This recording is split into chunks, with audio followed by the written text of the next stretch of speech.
This is a production of Cornell University Library. Okay, I think a few of us are still trickling in, but I'm going to go ahead and get started. So hello, everyone. My name is Eveline Ferretti. I am the Public Programs Administrator at Mann Library at Cornell. I am standing in for Sarah Wright, our library director, who has been, whose electricity has been knocked out. Electricity in her neighborhood has been knocked out by this impressive winter storm we're seeing in the Finger Lakes today. So thankfully, though, the webinar format that we are in means that probably the most of the rest of us who are planning to be here today can be here today. So welcome. This is the first book talk of the Cornell University Library's Chats in the Stacks series for the spring 2022 semester. The library has another very impressive, lively roster of book talks lined up for the semester. And so I encourage you, I'm going to put in the chat, I'm going to type in the webpage where you can see what else is coming up. I should note that we are continuing for the whole semester. We're going to be continuing the webinar format, which means that many of us can attend from wherever. It does mean that the question and answers are going to be a question and answer portion of this book talk is going to be handled at the end of the discussion, at the end of the presentation, the formal presentation. You can type in your questions into the chat box on your Zoom view, and those will be gathered, and I will then present those questions to our speaker in the final 20 minutes or so of the program today. So we're looking forward to a lively discussion.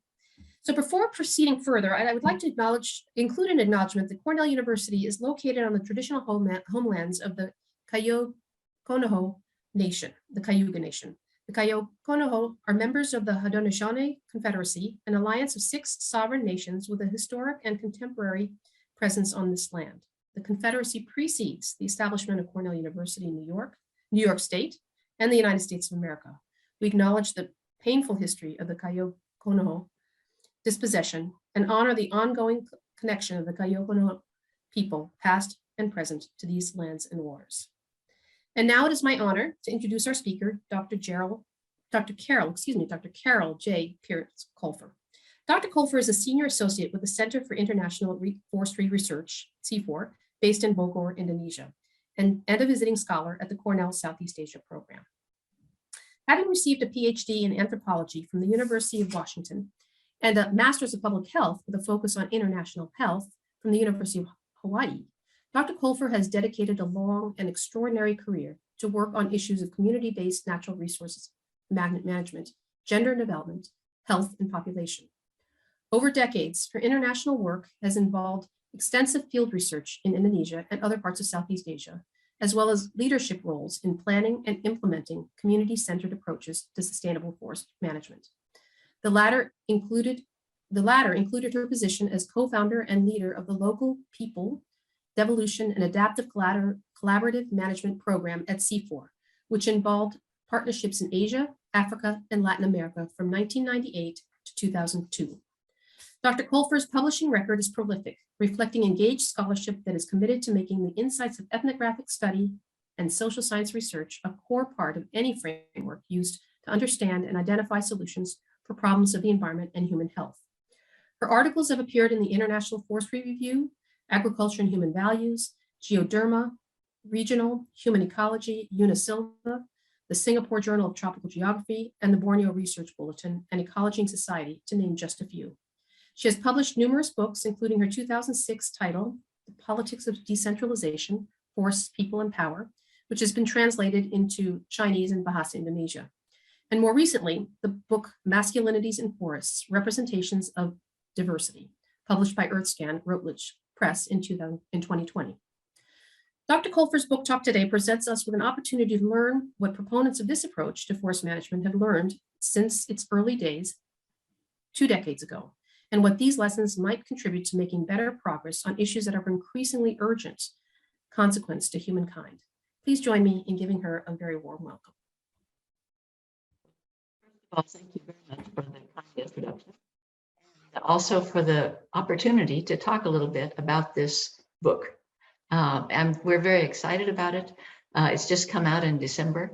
And I'd like to highlight my co-authors, co-editors rather, Ravi Prabhu and Ann Larson. I have entitled this talk, Looking Back at Adaptive Collaborative Management. And as you can see, the title of the book is Adaptive Collaborative Management of Forest Landscapes, Villagers, Bureaucrats, and Civil Society. Do you want to go forward? Here's a little bit of a roadmap of what I'd like to talk about today. First of all, I'd like to explain what we mean by adaptive collaborative management. It's an approach that has been used with various names, but many similar characteristics by many people, and we're not pretending that we invented it. But we did develop a certain way of doing it at CIFOR, the Center for International Forestry Research. And I'd like to explain what we meant by it and also why we think it's important now. I'd like to then go on to talk a little bit about how the book came about, what prompted us to produce it, what's in the book, and then I'd like to talk also a little bit about what comes next. And we're working on a second volume, very closely related to this first one. Let's see if I can get this other stuff out of the way so I can read this. There we go. Oops. I'm first going to let you see the definition that we came up with in 1998 when we first began working on this approach. And I'm just going to read it to you so that you know what I'm talking about. Adaptive collaborative management, or ACM, in our usage, is a value-adding approach whereby people who have interests in a forest agree to act together to plan, observe, and learn from the implementation of their plans, while recognizing that plans often fail to achieve their stated objectives. ACM is characterized by conscious efforts among such groups to communicate, collaborate, negotiate, and seek out opportunities to learn collectively about the impacts of their action. And this definition was published in the book, The Complex Forest, which I actually wrote while I was here on sabbatical in 2002 and 2003. And it talks about what we felt that we had accomplished at the end of the first phase of ACM at CIFOR. And I also wanted to show you this image, which has been kind of a guiding light for a lot of our work in the field. And as you can see on the left side is the past and on the right side is the future. And this is replicating a process that we would like to make into reality in the field. And it starts with observation and analysis and then planning. And this is all done collaboratively, planning of certain actions that are appropriate for that particular context. And then this process of monitoring what happens with those actions and reflecting on how it's going. Is it going well? Is it going badly? If it's going well, you continue with that action. If it needs adaptation, you change it. And that kind of process goes on into the future. And so this image has been really important for us to keep us kind of on track in not being stopped by constraints or failures, but rather coming up with alternative ways forward. So here I want to talk a little bit about why we initiated the idea or the approach at CIFOR. CIFOR at that time was very much involved in very conventional research, a lot of conventional research, also some unconventional, but there was really a bias toward coming up with generalizable results, quantification, the idea of having a control and an experimental plot typically. And so the ideas that we wanted to implement with ACM were quite alien at that time. And I just want to go through some of the things that we recognized and we wanted to build on when we were based on our experience working with communities. We were very aware, all of us had worked very closely in the field with communities and with villagers. And we knew there was a lot of local knowledge, a lot of experience that was valuable, a lot of motivation among local people to move forward in a positive way. And we wanted to build on that. We were also very aware of the fact that any kind of way of life of people is systemic. That is, one part of their lives affected another part. And that we wanted to look at things in a holistic way. We also were extremely aware of the diversity out there. At CIFOR, all of the research, just about all of the research is kind of comparative. There will often be a series of areas in Asia, a series in Africa, a series in Latin America. And when you're doing that kind of comparison across the globe, mostly in the tropics, I might add, you see the incredible diversity, both in terms of human systems, but also in terms of the environment. So it was extremely clear to us that there was not going to be a successful silver bullet or single standardized way to address the problems that we were seeing. Another thing that we were really aware of was the dynamism or the change that we could see underway in the systems that we were looking at. Lastly,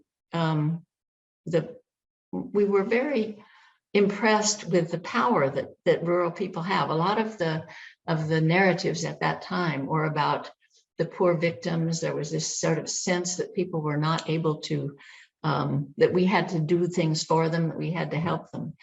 And it wasn't that we didn't think we should help them, but we did feel that people had a lot of power that was not being acknowledged. And that also there was a big, serious inclination in most communities to learn. People wanted to learn. They wanted to act on their own behalf. And so all of these observations on our part were important as we began to come up with how we might address the work that we were doing. And I might add here that when we were starting, we had been working on a project on criteria and indicators for sustainable forest management. And we had divided the work into human well-being, ecology, and production.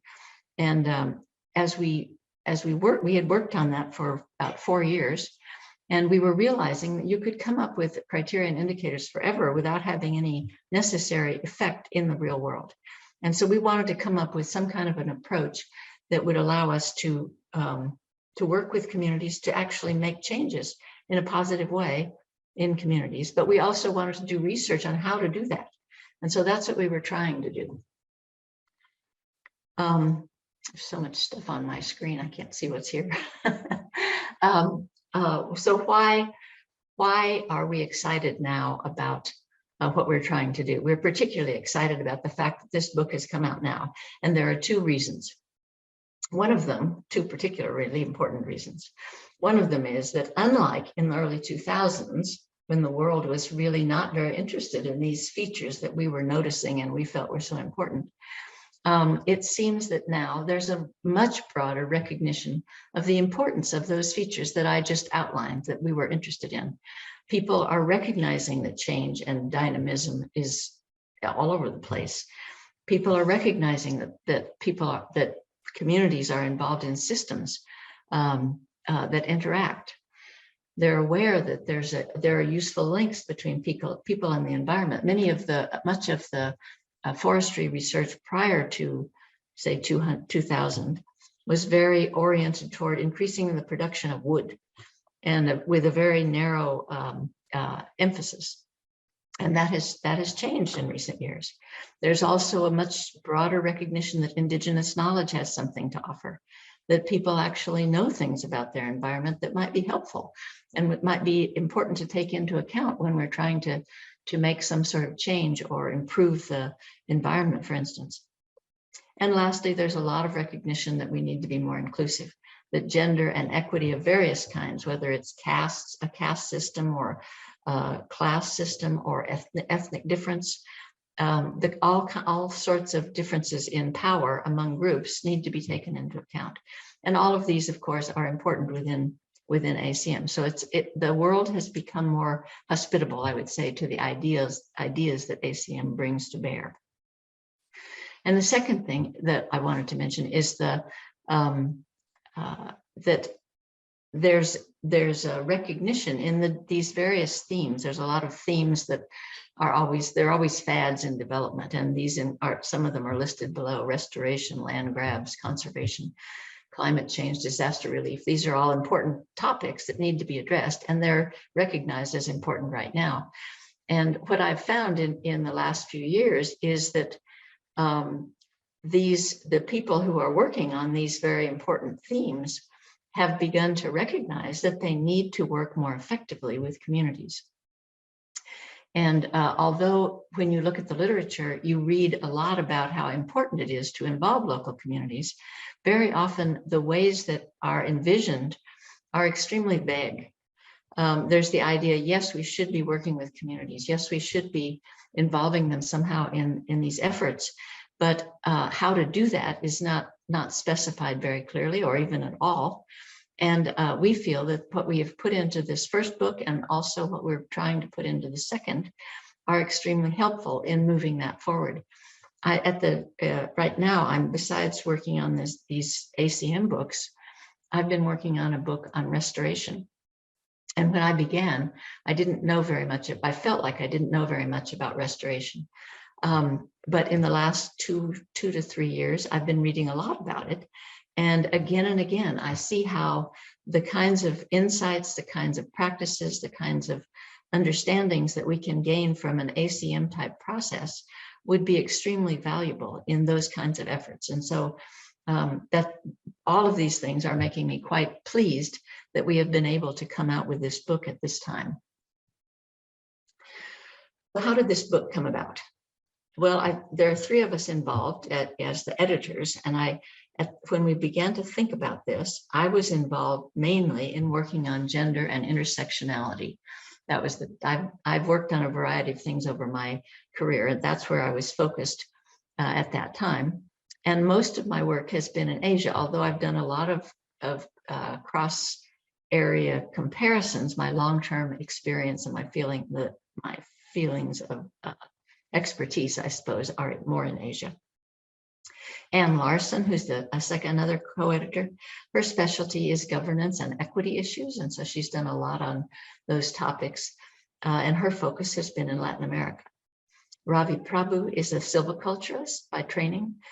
He's worked in a lot of different topics, and he's a very broad-minded person. And recently, he's been working in the agricultural sector, primarily in Africa. So we felt that there was a nice complementarity in our areas of expertise and also in the geographical areas where we were working. We kind of had a brainstorm in May of 2020. We got the idea that maybe we should ask the people who had been involved in the work in the early 2000s what they had learned in the interim. Were they still working? Were they still using ACM type approaches? Did they still think it had potential? What sorts of weaknesses had they discovered? What sorts of things had they learned in the interim? And we had in the original ACM program in 2000s, we had about 90 partners in 11 different countries. And I contacted as many of those as I could find and just asked them. I said, we haven't figured out what we want to do for sure, but we'd like to see if you have anything that you'd like to contribute to a possible book or a special issue or something. And we did not specify really what sort of format or anything. And much to my amazement, we got 22 responses in the form of abstracts. And we have gradually put those into 10 chapters in this book that we're talking about today. And we have 11 more underway for a second volume that we hope to publish later this year. And we'll see what happens with that. Moving forward to this year, I think I've really, when I was trying to figure out how to address this, how to describe this book, I started thinking about maybe the best way to do that is to consider the kinds of questions that these different chapters answer, because those are the questions that they answer are the kinds of issues that the conservation and development researchers and practitioners who might use this approach would need to be dealing with. And so I think that if we think about it in terms of the questions that they answer, it may be more directly applicable in people's minds. So that's what I've tried to do. Okay, the first question is, why would we even think that a participatory approach would make sense? Why would that be, why would that make sense? And so the three of us in chapter 1, we kind of organized it as a sort of conversation among the three of us. And we each went back to what were the kinds of conceptual and theoretical bases that led us to think that the ACM approach would make sense.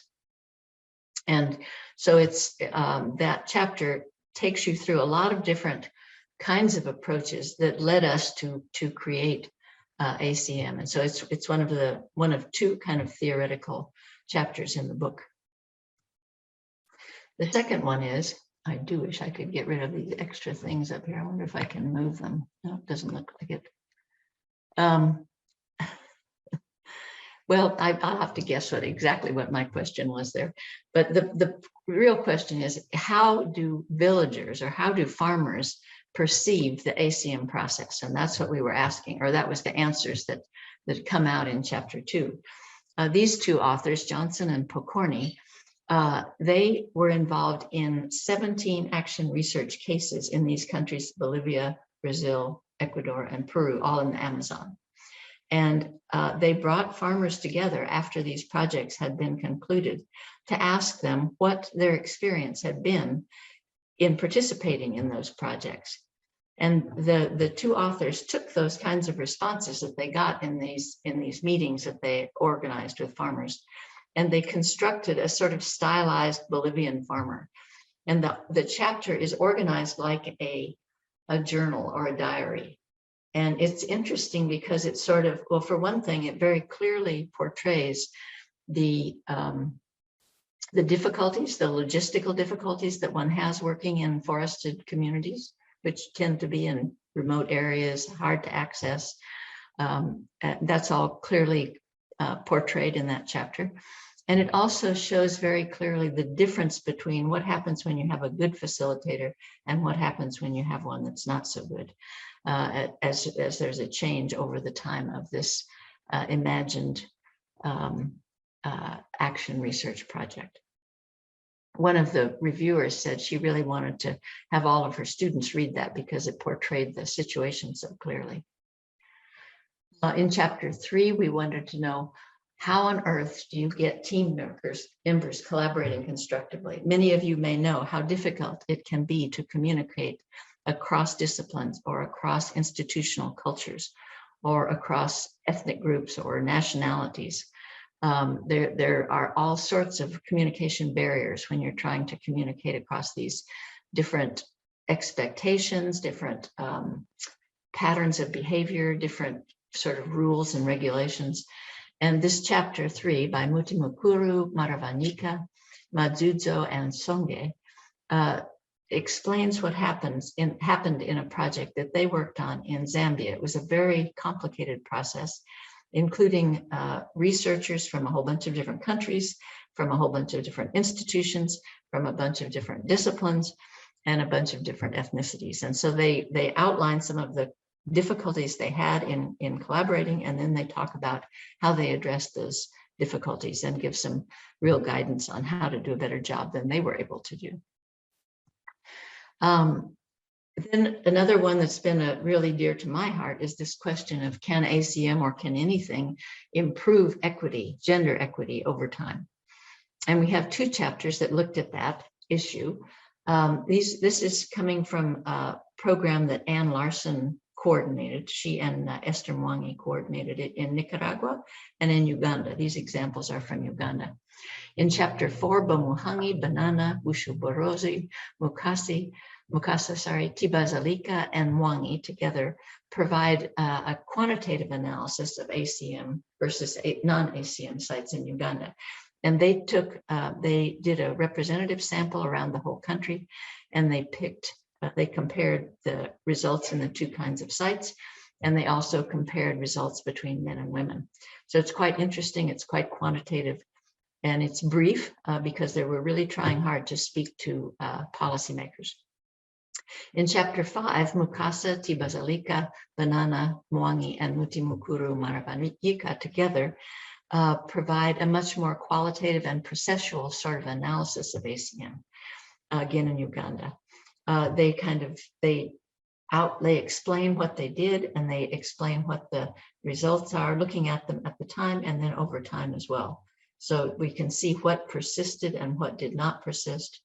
And there's a mixture of results. And the research was originally done in the 2010s, and then the assessment was in 2016 with some update more recently. How do people gain the skills that they need to conduct this sort of research? When we started, we had a little short workshop on participatory action research, but in retrospect, we really needed a lot more emphasis on training facilitators, training participants, whether villagers or officials or NGO personnel.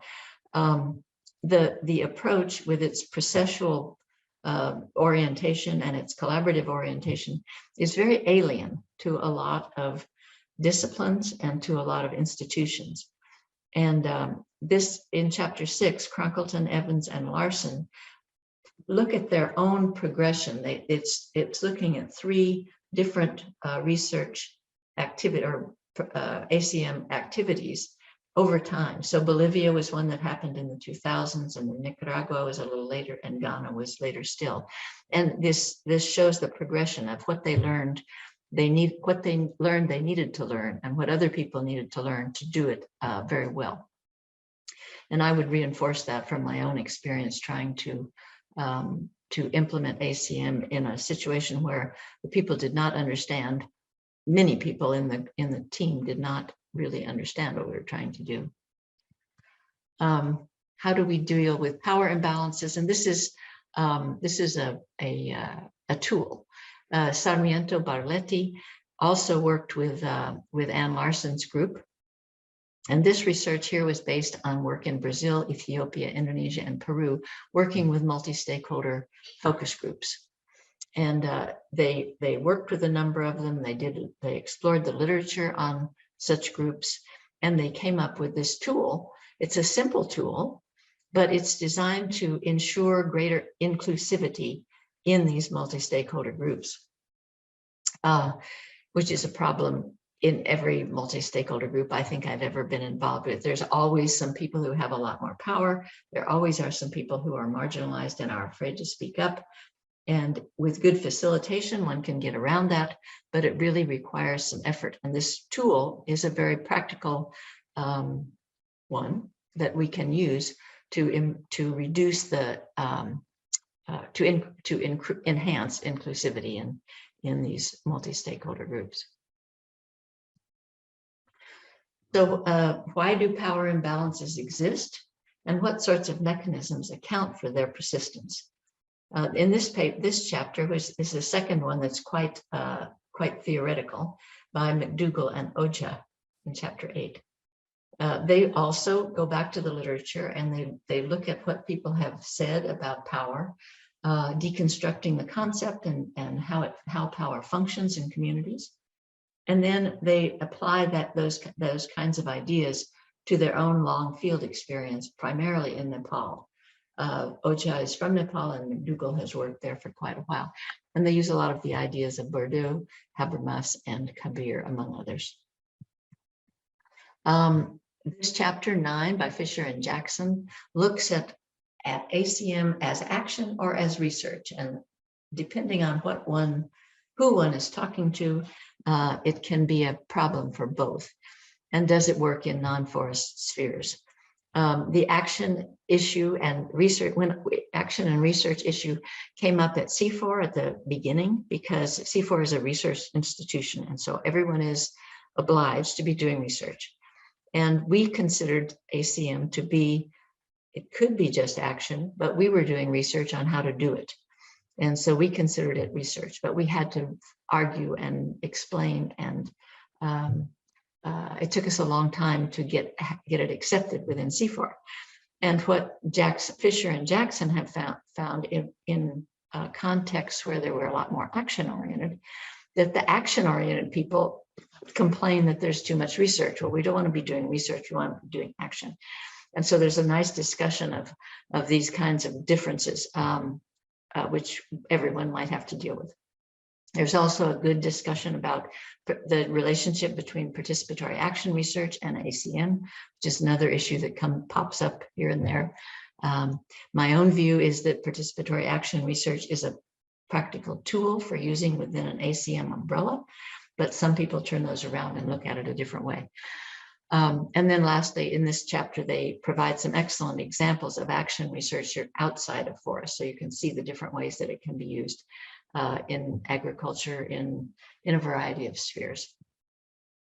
And then the last chapter, how can we scale up ACM processes? And this is something that many people are worried about right now, because much of the research much of the ACM action/research has been done at the village level. And I am still convinced myself that you need to start at the village level. You need to have that involvement.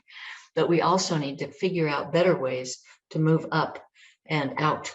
And people are thinking about how to do that. In this chapter, we review the book's contents. It's the lead author is Prabhu Larson and Colfer. And we look at two different ongoing attempts in East Africa. One of them is sort of at the county level, and one of them is a broader level effort that looks at across a number of countries. And if you look at this image, it's very similar to the what we called the worm, that iterative process that I showed you at the beginning, except looks like it's in one spot, but that was one of my criticisms of the image, that it should be moving over time. Okay, then I'm going to switch and just for a little bit more time on this ACMR, that means Revisited 2. This is the book that's underway right now, which we're tentatively calling Adapting to Common Cause, Community Well-Being, Forests, and Sustainable Futures. And we have plans for 4 chapters on Indonesia and 5 on Africa, so it'll be more specific to geographical locations. There's a very nice chapter on facilitation approaches that really shows how empowering good facilitation can be, with most of the examples from Africa. There are a couple of chapters on scaling up. One of them looks at using ACM in the context of Jakarta's flooding. Jakarta is sinking and the sea is rising. And so it's really a huge problem. And then also there's one looking at the Canadian Model Forest Program, if you're familiar with that. Shimer Jiao has been working in Central Africa, particularly in Cameroon. And in this chapter, he talks about what they have accomplished trying to work at a broader scale. Some of the chapters that I'm most excited about, and that I hoped at the very beginning that we would be able to do, involve revisits, return visits to the places where people have worked before. Giuliani et al. Talks about the process of formalizing a particular area as under the management of the community where they worked, and that eventually happened. It took a long time. Liswanti et al. Is looking at the same area. Both of these are in Sumatra. And she's looking at how trust, which was established in the early 2000s or mid 2000s in that same area, has persisted over time. And this is a more bureaucratic orientation, looking at multi-stakeholder forums and the persistence of trust based on this ACM type work. And then the third one in Indonesia is by Fisher et al. And that looks at the durability of a participatory action research process in Sulawesi in 2011, and then they evaluated in 2016 and again recently. And there have been 3 iterations of these focus groups, of this particular focus group as it's attacked or looked at different topics. And then the examples from Africa, Kozanai et al. Look at the challenges and opportunities that emerged in the political chaos of Zimbabwe. Zimbabwe has been such a difficult place to work between 2000 and 2020. And so it's very interesting in bringing up the problems and whatever solutions were able to be found. Not that one's not too optimistic. And then the last one here is by Egunyu. She looked at the collaborative forest management program in Uganda, which is, at least on paper, looks very similar to ACM. And she studied what happened from 2006 to 2013 with some more recent updates now. And I think with that, I will leave it for comments and questions so we have some time for interaction and not just me. Thank you so much, Carol. That's wonderful. Such a wonderful, rich, both across space and time, look at a really important approach to the issue of forest management. So again, my name is Evelyn Ferretti. I will moderate the questions here in this section of the talk. And you should feel free to type in any questions that you have for Carol in the chat box, and I will go ahead and post, then present them to Carol and give her a chance to answer. So we do have one question so far, and it is, do you have, this is Peggy asking a question, do you have experience using ACM in the United States? I'm interested in how this could help increase citizen investment in urban forests or urban green spaces. Maybe have you seen ACM successfully apply to an urban forest, urban green space setting?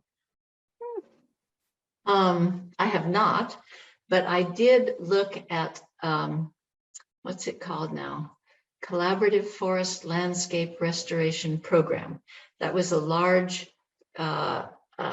restoration program by the USDA, by the Forest Service, or not, I guess it's USDA, but it was trying to do something very similar to ACM in the US context. I wrote a paper actually, which we were going to put it in this book, but there were so many other interesting offerings that I just thought, well, we'll do something else with it. But it looks at ACM and this collaborative forest landscape research restoration program, and it compares what they did and what we did. And there are a lot of similarities and also a lot of differences so it's kind of hard to summarize right now, but I certainly think that ACM can work in the US. As far as doing it in an urban context, this paper that's coming up looking at ACM in Jakarta, I think will be interesting to see. Probably some of that would be applicable in the US and some not. One of the big differences I found in the US, we're so focused on formal institutions, whereas in developing countries, very often you're either creating an institution to do this kind of collaborative work, or you're working with very informal ones. And I think that makes a difference. I like working with informal ones. And some of the stuff that I've seen from the US Forest Service trying to work collaboratively with communities has been very difficult, because what you get, they send out a call and they say, come and collaborate with us, but only a small number of people actually answer that call. And there's this whole, 95% of the community that is voiceless, really. And if they want to, they can go, but if they go to the meeting, then they're marginalized further because they don't speak that language. They may be not used to speaking in public. I mean, there's all kinds of constraints that we haven't been very good at addressing, I think. So I think to use ACM, we'd have to get better at overcoming those constraints in the US, and everywhere, really. Thank you. So then we have a question from Louise Silverling. Could you give an example of ACM in the field and how it worked? I think we're asking for more specific, some concrete, specific experience you might have had, story that you can tell us, share with us. And then she asks, do land rights figure into ACM considerations? Well, maybe I should use the example from Sumatra that is going to be in this next book. We had facilitators who they didn't actually, they sort of lived in the community. The ideal would be to have them live in the community. My original idea was to build on ethnographic research, and we have not really been able to do that because we didn't have the anthropologists. But we did have we were able to ensure that people were in close and regular communication with the communities. And in that situation, originally, they began separating men and women and having separate planning groups with the two genders, because otherwise the women would not have really had the opportunity to speak up. They wouldn't have felt comfortable speaking up. And so the men and the women came up with different ideas of what they wanted to do.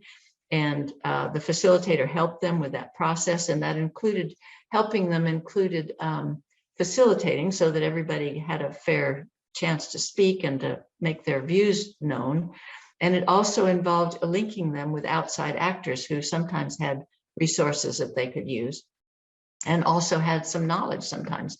There was a sharing of knowledge between the facilitator and the communities, both ways. And those groups, in both the men and the women, picked what they wanted to do and worked on it. And one of the things the men particularly wanted to work on, but the women were involved in this as well, was they had an area of sort of sacred forest. It was an area that they wanted to protect for to manage in a sustainable way, so they could still get materials out of it, but they also wanted to protect it. And they wanted to legitimize and formalize their own rights to that land. And so at that time, Indonesia was just opening up to the possibility of local people having any rights over communities. Over land, forest lands, sorry. And so they started this process, and they worked through the county level, and then they worked through the kabupaten level, and in the end they worked through Jakarta. But in this case, it took about 15 years, and they did finally get the right to manage that land. So that was one example of the kind of thing that we did. They didn't all take that long, thankfully. Something odd is popping up on my screen. There were also a lot of smaller people would, like, for instance, in the same community, the women wanted to market their handicrafts. And so the facilitator brought in some people to help them improve their handicraft patterns and skills. And then they made links with other parts of the local level government or the mid-level government, who helped them to send their materials to fairs. And then one of the problems was they didn't want the husbands didn't want the women going on their own, and they solved that problem by bringing groups of women together.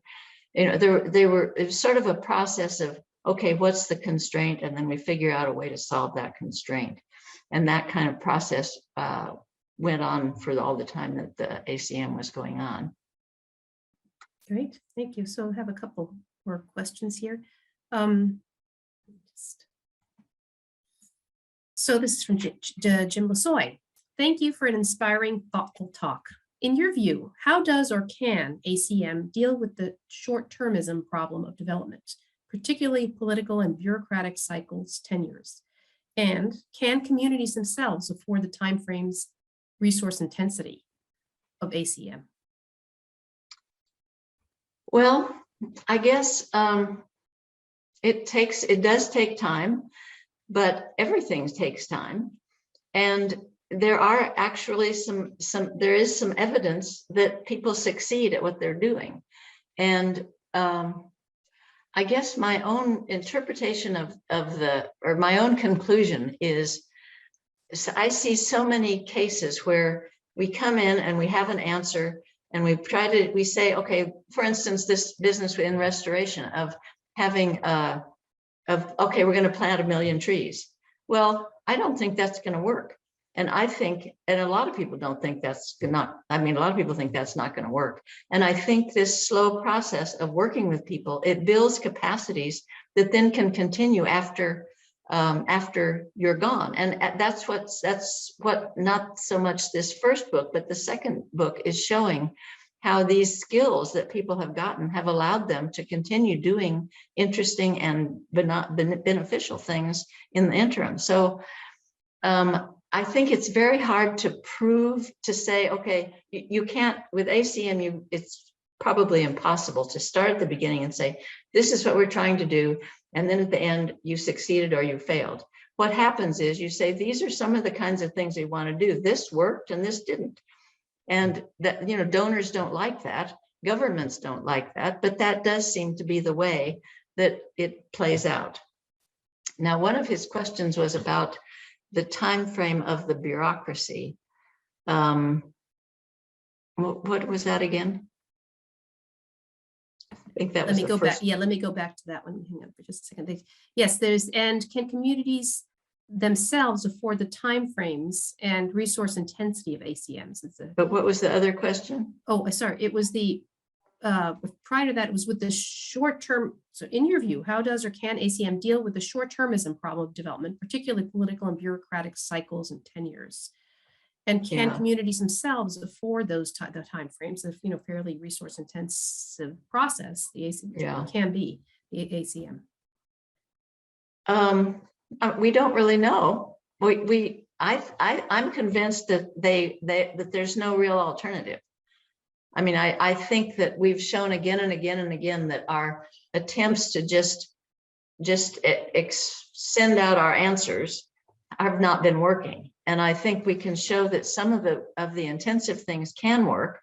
And I think if we don't do this kind of fine tuning things to the local setting, we're bound to just have failure, continue to have failure after failure, because we try to do something that doesn't make sense in that context, whether it's a social reason for not making sense or a biophysical reason for not making sense. So I just think there's no alternative. I recognize that it takes a long time, and I don't know if we have enough time, but I don't think we have enough time to fail the other ways that we fail all the time either. So I have more faith I have a lot of faith in local people's abilities to adapt, and I think this is one way to make it happen. I don't know if that answers this question. Fair enough. And I should clarify that actual question was from Javed Mir, not Jimbo Soy. So there was a little mix up there. So just so you know, Okay. And Javed does have a second question. Interesting, Carol. Thanks. I always wonder about how the unspoken, unstudied civil war, drug and human trafficking problems impact ACM related to forest management in many parts of the world. I'd appreciate your insights into this tough issue that seem to be so important in rural communities, pointing out, I guess, the conflicts and the severe developments that can some of the fissures and the fractions that can affect the process as well. I was surprised with ACM. I was expecting to have a lot more trouble with that sort of thing than we did. If you live in a community, you become friends with the people, and you develop rapport. You develop, you learn to understand whatever you need to understand to cope in that setting. And of course, I'm sure there are places where you wouldn't want to do ACM. It wouldn't be safe. Like, I don't think we didn't go where the shining path was when we were working in, in that part of the world. But you can work. I think we looked at high conflict areas and low conflict areas, and we found that ACM worked best in the intermediate areas, because if there was no conflict, then no one had a motivation to do it. If there was too much conflict, like in Zimbabwe, you ran into all sorts of problems that were pretty impossible to address. I think a more troubling thing to my mind is what's going on around the area where you're working. This example I gave in Sumatra, where the people got the legal right to manage their area, is surrounded now by oil palm everywhere. And now that's an act that has happened outside the power of the local people. It wasn't their doing it. It's oil palm companies and the government that has made that happen. And so that's another reason that I think that the scaling up idea is so important. We have to figure out ways to, when we have a success, somehow spread that process to a broader area to address that kind of issue. So I guess the answer is we haven't really had to deal with a lot of these problems that he specified. All right, good, thank you. So we have another question from Jose Ortiz. Carol, do you know any common problems to adapt ACM to Latin America? I think what's being asked is, are there certain, certain things that are specific to the application of ACM in Latin America versus other parts of the world? I can just think of some of the things that have popped up in our Latin American settings. One of them was this issue of training. But the people I know who've worked in Latin America have really emphasized the importance of training people in the ideas of ACM, because it's very alien to a lot of the training that people get. It's not only in Latin America, but it had popped up a lot in Latin America. Another issue is the one of sort of machismo. There have been the examples that I can think of where you had some backlash, where women who were finding themselves somewhat empowered by the process were then beaten by their husbands. That happened a couple of times. Not common, but it happened in Latin America, and I don't know if it's happening in any of the other areas of the world. Yeah, those were the two. Then also one of the places in Bolivia, there was this idea that the forest was really a place for men, not for women. And so they had to come up with, if they wanted to make the benefits from the forest to be more equitable, they had to come up with other ways well, one of the ways they came up with in Bolivia was to make the men's salaries from the logging activities they were doing public. And then the women would know how much was their husbands got and could argue for getting a share. But prior to that, the men had been able to just waste it if they wanted to. But that's not also limited to Latin America either. Yeah, a little bit related to that, I have a question for you as well. I think are there certain lessons or generalizations you could maybe make about what some of the factors are that make ACM more successful, more likely to succeed and really have this lasting impact and lasting sort of institutes of a lasting process? Is there something that makes that a little more likely that you can, a few things that you'd be looking for in terms of promising contexts for applying that? When we first started ACM in 2000, we had 7 dimensions that we were looking at, and they were the conflict one sticks out because that was really clear that when there was too much conflict or no conflict, that was less likely to be interesting to the communities. I don't think there was anything else that was really there. We looked at the issue of heterogeneity, because like Nepal had super heterogeneous communities and some of the others were very homogeneous, but that seemed to work in both of those contexts. That didn't seem to matter too much. I mean, you had to take it into account, but it was quite easy to deal with. There was the kind of forest that didn't seem to make any difference. Population pressure, it was okay to, that didn't matter. I think that the willing, you have to get an agreement from the community. So if a community didn't want to do it, then there wouldn't be any point in trying to do it. And I suppose if the government didn't want you to do it, that would also be a problem. We haven't run into that, much to my surprise. I thought we would run into that, but we didn't. And the issue of good facilitation is so critical. I mean, to me, that was the difference between the ones that worked and the ones that didn't, was if you had good facilitators and if you had regular interaction with the communities, that you had to have that. That was a really foundational part of the process. Okay, yep, very good. So we have another question from Louise here. Where do you see ACM fitting in institutionally? Is it CIFOR's idea to get governments to incorporate the process into extension? Or do you see ACM as more of a donor funded activity?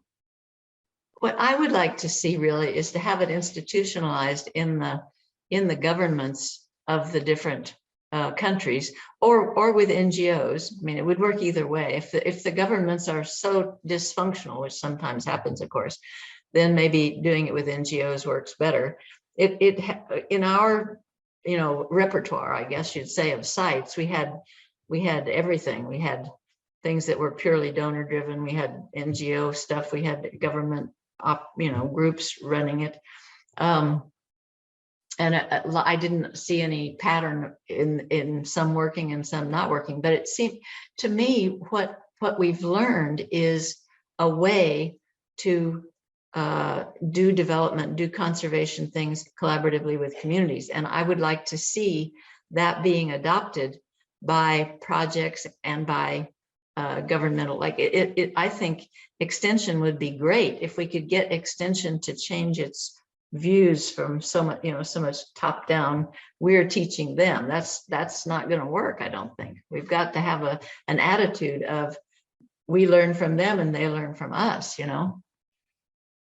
got to be a marriage of the two kinds of knowledge. Yeah, there certainly needs to be an openness to that. That's for sure.